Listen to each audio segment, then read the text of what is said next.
พอถามว่าเข่งในมีพรหลีกาฮือในละดำไรค่ะเนาะมันนำได้ค่ะเนาะ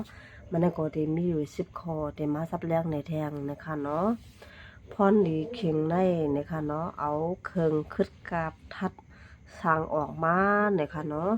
มันปันแห้งทัดสื่อตาดีจับลูกง่ายค่ะว่าเนาะคนที่ใครมีลูกเตหน้าเฮิรนจำกันหึงยาวแลมันมีลูกไลนั้นก็กินยาให้ลูกอ่อนน้ำหนาพ้นดีนี่เนาะเฮ็ดให้จับต้องนะคะเนาะเข่งในมันปันแห้งทาจืดตาเดือจับลูกง่ายค่ะเนาะพอเขาเฮ็ดพักเนี่ยเขาไก่เหมือดปันเนาะไก่ตำน้ำพริกกินเนี่ยเจ้าไหนค่ะเนาะเฮกังปันตาเตเป็นปังค่ะที่เป็นกินสาค่ะเนาะเป็นกินสาที่ใช้ลงนะคะเนาะกินสาได้แต่ว่ามันเป็นตีเร็วค่ะนะมันเป็นหลายตีหลายเมลค่ะเนาะ3ยุดยาปันไหลตั้งเป็นต้องจิบต้องแกนนั่งยิงเขานะคะเนาะอันนี้ก็ใครหมายถึงว่านั่งยิงเขาได้เนี่ยพี่เลือนห้ามนั่นโอโหเรือนนั่งยิงมาอำปงมานจะในใกล้เป็นค่ะเนาะสี่เป็น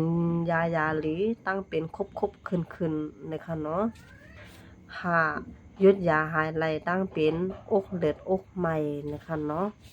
6ภูมิตั้งเป็นโยวานเขาโกถูกลีกินซุ้งนะคะเนาะสวยเลยป้าภายโยวานแทงก่อนนี่7ตั้งเป็นหูไข่เจอในโกตักเกปันไหล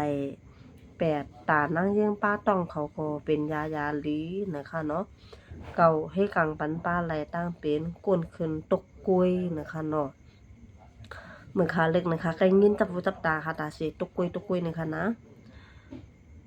ชิปให้กังปันปลาไหลตั้งเป็นปังกินชาหงลูกอ่อนนั่งยิงนะคะเนาะ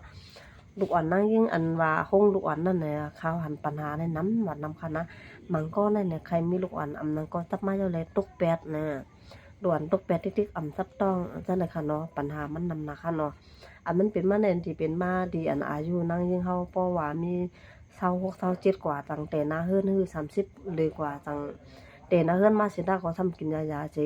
ว่าสิอายุไร26 27มาตั้งไว้ลูกอันนั้นจับต้องแล้วในห้องอ่อนแหงนะคะเนาะอันนั้นก็มีปัญหาค่ะเนาะเพราะว่าเฮาแต่หน้าเฮือนเดียวเนี่ยก็จะกึ่งกลางกินยาค่ะเนาะกูห้องอ่อนแหงแปดเนี่ยเนาะ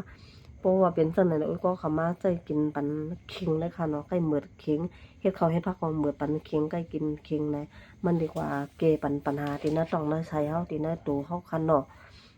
เพราะว่าก็สำคัญเฮ็ดในซึ่งคนเตรียมมักคิงเนี่ยก็ยังมีอยู่ค่ะเนาะพอในทางชาวอันใดเนี่ยมันจอยเลยภายป้ายอยู่ลีหลายๆรองค่ะนะควรได้จับต้องยันมันก็มีข่าวแล้วก็กินสาด้วยโยหวานก็หายันมันมีตั้งนำตั้งหลายค่ะนะพอดีใครกินในเปิดใจกินจ้ำด้วยค่ะเนาะตักมาตั้งส่วนตัวน้ำยาค่ะน้ำยาเว้งเมืองมิดค่ะ